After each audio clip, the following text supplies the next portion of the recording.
good, YouTube? It's Marco!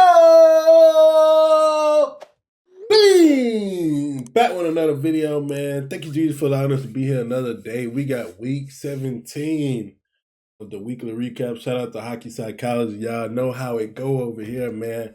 Let's not waste no time, man. Hit the like button, hit the subscribe button, turn those post notifications on. Let's get into this one. And I got the hoodie on today. I mean, business. It is week 17 of the NHL season, and emotions are running wild. We got guys losing it in the penalty box. Players are flipping the bird to the camera. The GOAT here is in tears. Guys are putting it all on the line just to get the W while we witness NHL history in the process. The league was on fire. So let's cover what really happened in week 17 of the NHL season. We start off the week with the Leafs versus the Avs, and Dwayne the Brock Nelson has himself a legacy game. Hat-trick performance. Do you smell what the Brock is cooking? Wow. He and the Avs dominate in this one against the Leafs as their season starts to unravel here. Typical Toronto media. Biggest story coming out of this game was William Nylander in the press box flipping the bird to the cameraman. Leafs season is quickly becoming a mess. Only a few weeks ago, where it looked like Dougie Hamilton had hit rock bottom in New Jersey. He was a healthy scratch on the trading block, but now he's come back with a vengeance. 7-game point streak since the scratch, but Seattle comes out on top 4-2 with. It's kind of crazy that the first two teams that he talked about was the Devils and the Avs, and we reacted to we reacted to both of them. I don't think they played each other. Joey Decord going for goal in this one. Empty net, goes for the goalie goal, but Joe Pesci's long-lost brother, Brett Pesci, stops it and robs us of all the joy. On to Ottawa, they get some big news. Linus Ullmark has returned to the lineup. He was just on the bench in this game, but that's still something, and the fellas seemed fired up by it. They put up a touchdown against Vegas. Everyone likes hearing that. I like that green screen he's using. I've been thinking about getting mine back, bro. But I'm gonna put stuff in the background too. I really want to have this room kind of like with some LED lights, so I gotta figure that out. 7-1 spanking for the Sens. In Vancouver, the hometown kid, 18-year-old Ben Kindle, has 180 friends and family watching him. That should run him for about half of his entry-level salary with the Canadian dollar, but he puts on a show regardless. He gets 2 goals, including the game winner. The scriptwriters were cooking in this one, especially with this wide-open chance to tie it, and look at that. Stu Skinner dives over like a prime Marc-Andre Fleury to save the game. Penguins win their 4th in a row, and let's talk about Stu Skinner for a second.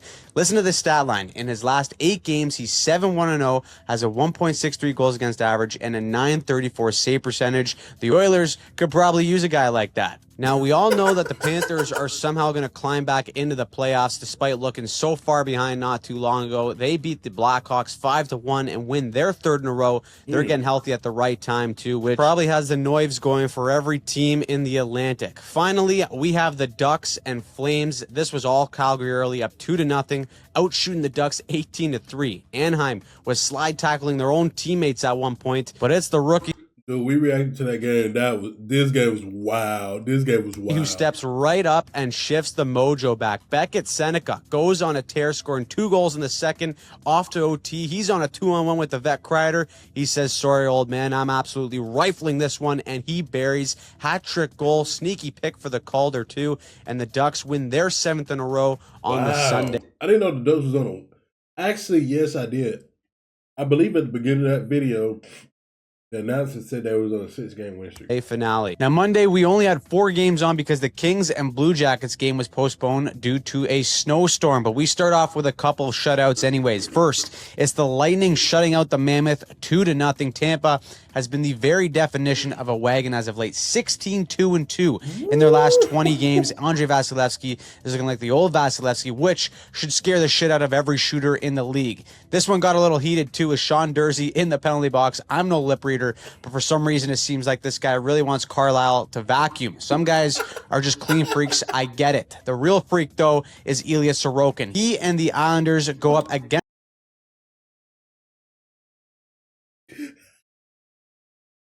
Yo, that guy was going crazy. Y'all read his lips. If you can't read lips, I can't. I feel bad Against for the you. Flyers, where he was just absolutely locked in. 21 shots and 21 saves. He recorded his 6th shutout of the season. That leads the league, and I feel as though somebody had asked me to react to the Islanders. I wondered, still did I can't believe miss the this? turnaround for the Islanders team. Getting Schaefer with the first overall pick has completely turned this franchise around overnight, and they look like they're probably going to make the playoffs. Now, the Rangers, I on the hope other not. hand, are officially in a retool. The worse the tank, the better for them. But that is no bueno when you got guys doing this for you. Matthew Robertson takes it to the house. Backhand, forehand scores. Rangers can't even tank right as they beat Boston in OT. Sure, they And can't finally, tank right. once again, the Oilers are involved in the craziest game of the night. It was 2-1 Ducks at one point, and then the Oilers score 4 goals in under 4 minutes, all by a defenseman, to suddenly lead 5-2. Hat tricks this year have been off the charts for some reason. Mikael Granlund for the Ducks helps him crawl back by getting 3 of his own, but then with the empty net, Matthias Ekholm, who's already got 2 in this game, sinks the 200-footer for the hat trick. And listen to this. This is the first time in NHL history where a team has had defensemen recording hat tricks. I think I reacted to this game. This game was insane. Yeah, okay. I just wasn't. I was like, I was sitting up there watching. I was thinking, I was like, why do I remember this? But I react to so many games that they'll fly past, bro. They'll fly past. But yeah, this game was great. This game was actually very good. Tricks in back-to-back games. Bouchard and now Ekholm. The league is setting a record right now for Hatties too. 27 on the month in January isn't even over yet. Oilers win again with the back end coming up clutch. Now, before we hop into Tuesday's games, today's recap is brought to you by SeatGeek. Concerts, you name it, every ticket on SeatGeek sponsoring these weekly recaps. Then we go to Tuesday, where the season seems like it's on the line here for Toronto with them playing the Buffalo Sabres. They honor Daryl Sittler on the 50th anniversary of his 10-point night, which basically guarantees the Leafs putting on a soulless performance. Rasmus Dahlin got halfway there himself with a 5-point night. He got his first hat trick of his career as well. The Sabres are such a goddamn wagon. It is incredible to watch while the Leafs are certified ass. Everyone has been asking, what is this team? Been making excuses for the injuries, blah, blah, blah. They're just flat out bad. They're not good. That game puts them 8 points out of the last playoff spot, and the season is on life support, especially because the Boston Bruins are staying hot. Morgan Geekie with an absolute missile of a release gets his 30th of the season. Just call the Geek Squad whenever you need a goal, apparently. And for a game winner, a fresh plate of pasta, David Pastrnak gets the OT winner. I legit think that Pastrnak is maybe the most underrated superstar in the game. We had him as the 8th best player in the world for our top 10 players going into the season, and when you look at who he's playing with and the numbers he puts up, this guy is just simply unbelievable, and he's keeping Boston in the playoff picture right now. Slowly slipping out of that picture are also the Panthers. I mean, they aren't as screwed as the Leafs yet, but they need every point they can get, and they goose egg against Utah. They now sit 6 points back of Boston for the last playoff spot, but the good news for them is that Alexander Barkov was seen back on the ice for the first time in months since tearing his ACL. If El Capitano comes back, watch out for the Panthers. We also have a Team USA. Wait, how? Yo, that's gonna be insane. Dog, he tore his ACL like at the beginning of the beginning, like kind of towards the beginning of this season, right? There's no way. I don't. Maybe I don't know though. Because usually ACLs are like a year long process, right? A snub update for you. Cole Caulfield, don't take him. He's a shrimp. He's too small. Can't play big boy hockey. Well, how about the 30th tuck of the season for him against Vegas? If Team USA loses in the Olympics, they sure as hell better not lose by 1 goal, or else this call will haunt them forever. Habs fans and Leaf fans also unite in booing Marner, but he can't escape the hell in Canada as Montreal tops it off with another OT win of their own, thanks to Jake Evans. In Detroit, night, Patrick Kane makes history. He gets an assist to tie Mike Modano for the most points by an American-born player of all time. Showtime will probably go down as the best American player when it's all said and done. Nice moment, even though Detroit lost to LA thanks to Anton and Uncle Forsberg being a wall. Riding the struggle bus back from injury is Connor Bedard. Blackhawks were up 3-0 in this game. They blow it, end up in a shootout, and Bedard has a chance to be the hero, but he ends up fumbling it. Whoop! Gotta check if there's a hole in that stick, pal. He just loses the handle, and he's only got 1 goal since returning from injury 9 games ago as Minnesota wins in a shootout to add salt in the wound. Dallas almost did the exact same thing, blowing a 3-goal lead and everything, but they just save the true choke for the conference finals. Like every year, they're able to pull it off against St. Louis.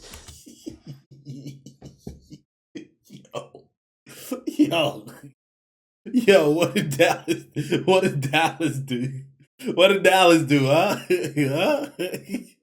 Yo, he said it rolls off so smooth, bro. The true choke for the conference finals. Like every year, they're able to pull it off against St. Louis. What? The most mid-team in sports history in the Seattle Kraken also get a legacy game from Jared McCann. 4-point night for him against the Caps, who've completely fallen off since last year. But that win now puts Seattle in a tie for that last playoff spot in the West, which is big news if you're a Shark. This is interesting to me because of I've been wondering what the Sharks are doing. Whoa. Ooh, excuse me. Look at this, though. Look at the Kings. This is so interesting. 13 overtime.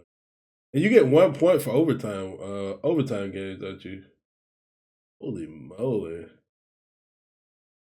It's somewhat better to just go to overtime. Fan because they are competing with Seattle for that last spot, and it seems like every game this kid Macklin Celebrini is doing something special. He's a teenager, can't legally get a beer in the U.S., but he's out here having 4-point games in the best league in the world. How about this piss missile of a shot, 1T from the slot, frame the hockey card. He leads the Sharks to another 5-2 win to stay in a 3-way tie with the Kraken and Kings for the last spot. I can't wait to catch up and be able to watch a Sharks game again. But that's the team I'm supposed to be reacting to. But literally, there's so many requests but in between moving and requests and just getting everything back settled, I have not been able to catch one of their games or even look at one of their games. But I'm glad to see this. I want to see what their record was. 27-21 in the West. Now on Wednesday, we start with the Battle of New York, and since the Rangers wrote their endearing letter to the fans saying that they're committing to being ass for the season, that means that they're diving right into the tank job by healthy scratching Artemi Panarin. Wait. That means that they're... Hold on, let me read this. Okay. I read it. Diving right into the tank job by healthy scratching Artemi Panarin all the way to the Olympics until they can at least find a trade for him that suits the Rangers. Meanwhile, the Islanders are already getting their money worth with Andre Palat. He scores in his first game as an Islander and adds an assist. The Island also want to get Sorokin a day off, so they called 1-800-BIG-SAVE-DAVE to come in and get the dub, and that's exactly what he does. Then, big news for Philly. Dan the Darth Vladar has returned, and he was feeling glovely in this one. 2 unbelievable potential Save of the Year candidates, both diving across with the glove. That could easily be SeatGeek Play of the Week right there. We're also giving out hat tricks like it's candy, too. Travis Konecny gets the 29th hat trick of the month for the league. That sets an NHL record, and despite all that, Columbus still found a way to come out on top of this one. They have completely turned around their season ever since hiring Coach Rick Bowness. They're now 7-1 under him. Finally, we got Colorado and Ottawa, where the Sens show that even if they just get a touch below or above average goaltending, they could be one of the best damn teams in the league. Leaf fans are throwing up all over themselves watching Optimus Prime get another win for the Sens. As for Colorado, it's apparent that the Landeskog and Taves injuries have really hurt the Avs as they've looked like a shell of themselves the past few weeks. Thursday, we're stepping right into the chaos. 15 games on Bettman. But that's why you start off as hot as they have, because they've been winning so much that even these losses they've been taking probably feel like almost nothing. They were absolutely going through teams. And so now they got room to be able to lose while they got people injured. special coming up, and we started with a People can't repeat of afford Wednesday's game can't between afford the it. Avs and Canadians. We got a jersey matchup for the Okay. ages here too. Habs versus Nordiques, but it's the captain, Nick Suzuki, that keeps Montreal rolling. He was a special teams beast all night. Scores on the power play, gets a shorty. Montreal bodies Colorado 7-3. The Avs are 2-4-2 in their last 8 games. Now, how about this for balls? When Matthew Schaefer was drafted, he said that the Islanders would not lose to the Rangers, and so far, he's a man of his word. He scores the game winner in a 2-1 win, and then they asked the kid afterwards what he learned after playing a home-and-home against the Rangers, and he said that Islanders fans are louder. What a savage. I love it. Just putting the Rangers in a body bag. Nearby, Jersey stays in the mix with Captain Nico Hischier grabbing the OT winner. They pretty much... That would bother me, though. Like, as a... Shout out to Rangers fans, but I promise you, so I'm a fan. I'm a fan of a college football team that has one of the best rivalries in the sport.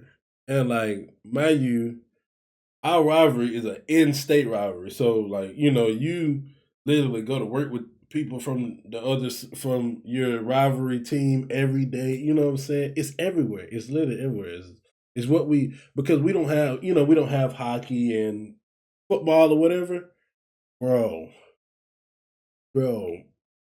I dare any player from any team to say that as long as he's there, the other team won't get a win. Bro, you better not lose to that team, bro.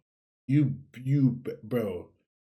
If I'm a Rangers fan, I'm simply pissed that I feel as though my team has not had enough heart to say, nah, you're not gonna disrespect us like that. You know what I'm saying? That's crazy. That's crazy disrespect. And backing it up too. Bro, I get it. Bro, I get it. If I love it. I would be on the level of I love this so much. If you fucking say that, I'm coming in the game instantly. I'm getting right back out because I'm trying to knock his head off. Oh, the dirtiest shit you ever seen. Like, I'll be hated forever. But I gotta punish you for saying that. You got to go on an absolute heater to get back in the playoff race. Choke of the day is also going to go to the Utah Mammoth. They're up 42 with 2 minutes left. Carolina scores not 1, not 2, but 3 straight goals before the end of regulation to steal a point from Utah.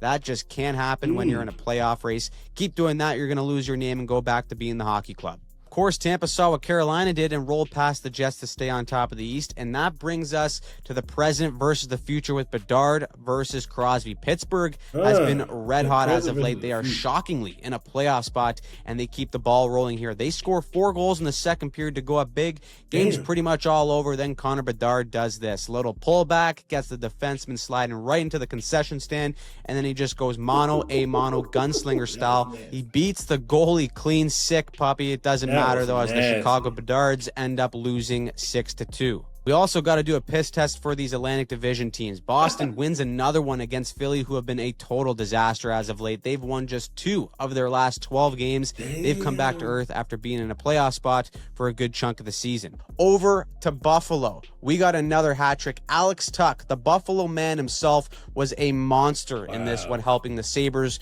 win their 5th straight. But more than anything, I love his comments after the game. When asked about this streak from Buffalo, he said, "We're not just going to go for the playoffs. We're going for the cup." This guy, hold on, and I gotta give him credit. That's a smooth dude right there, boy. He look like he like a mobster. He like one of those mobsters in the movie, slick hair, wear a leather jacket. You know what I'm saying? And he just walk around and just he is the man. You need somebody dealt with, he deal with him. He looked just like him. Buffalo, he said, "We're not just going to go for the playoffs. We're going for the cup." This guy's a UFA. He's from Buffalo. He wants to win in Buffalo. The Sabres need that in their culture. Give that man his damn money. Let's now go to the Caps and Red Wings. Lots happened in this game. First, we witnessed NHL history. Patrick Kane gets an assist on Ben Sherrod's goal and officially passes Mike Modano to become the highest scoring American-born player in NHL history. Well deserved for one of the most clutch son of a guns there ever was. Speaking of clutch, take a look at this. Wings are down by 1 with a minute left. They go to dump in the puck. It rims off the boards and beats Charlie Lindgren. The hell is going on here? A little massage there from the hockey gods to get Detroit a point. This goes to OT, where in the dying seconds, Charlie Lindgren seems to hurt himself. He can barely put any weight on his leg, but he decides to stay in for the shootout. The last attempt misses, so Dowd has the chance to win it for their boy, and he does. What a dog. Afterwards, the Caps had to carry Lindgren down the tunnel like a war hero. What a game, and that's why hockey is the best sport in the world. Getting into the West now, the Wild pick up their scheduled win against Calgary. Tank is fully on there. In St. Louis, their season's pretty much on life support as well, as they're facing the defending Cup champs, who are 6 points back of a playoff spot. Matty Tkachuk gets his first goal of the season with the patience of a monk. Backhand, forehand has the goalie flopping like a fish, goes upstairs. Slick Rick right there. But tonight had a taste for the theatrics. This is tied 4-4. St. Louis has a power play, and in his wheelhouse is the best last name in the show, Jimmy Snuggeroo. 1T winner. Florida comes out empty-handed, and that is a huge loss, as all 5 Atlantic teams ahead of them got points today, so they're now 8 points out of a playoff spot. That also means that the Leafs are cooked as well. They lose to Seattle. They're now 10 points out of a playoff spot, and the hilarious part is that they traded their first-round pick to the Boston Bruins, so unless they finish in the bottom 5, Boston gets their pick. And they also have Fraser Minton, who is unbelievable right now at 21 years old. I'm also not finished there. It gets even better. The Stars were in Vegas tonight, and watch this play from Mitch Marner. They're down by 1 in the final minute. He picks this puck out of the air and rips it to tie the game. What a play. But there's still a little bit of Leafs in Marner, as Vegas would lose to Dallas in a shootout despite coming back from a 4-1 deficit in the third. Like, how does he do it? How does he do it, bro? How does he do it? He gets me every time. Every time. Every time. I'm for sure. I'm like, okay, Martin tied it. I see Martin tied up. I'm like, yeah, man, that's GG's.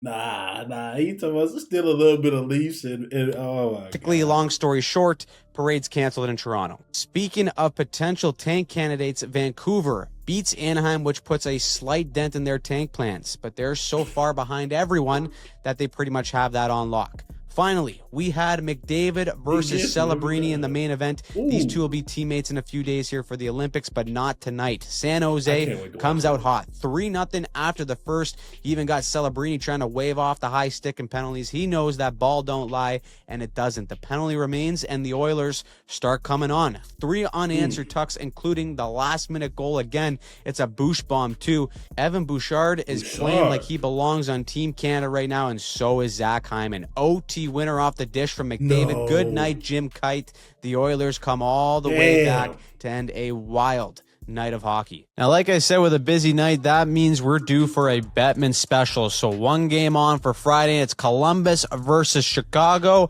And so since everyone is horny for hat tricks, we get another one with Charlie Coyle getting the 31st Hattie of the month in the league. The Chicago Bedards were also in full swing as well, living up to the name, as Bedard himself scored another goal and an assist in on 100% of the scoring in this one for Chicago. And yet another loss. The Blue Jackets, after firing their coach, are on a certified heater right now. 8-1 since, 4 wins in a row, and are now 6 points back of the Islanders for a final playoff spot. So we go to Saturday. Avs and Red Wings kick us off. This was a spanking start to finish, courtesy of the Nate Dog. 2 goals, 3 points, first to 40 tucks on the season. He's looking to go into the Olympics red hot. Next up, Kings versus Flyers. The Philly downfall continues. Quinton Byfield, OT winner rip, puts the Kings back in a playoff spot, especially because the Sharks get the Wolf treatment. They are down by 1 in the final minute, and they get the look that they want. Macklin Celebrini, mono a mono, one-timer in the slot, and Dustin Wolf with the stretch. Armstrong, how are ya?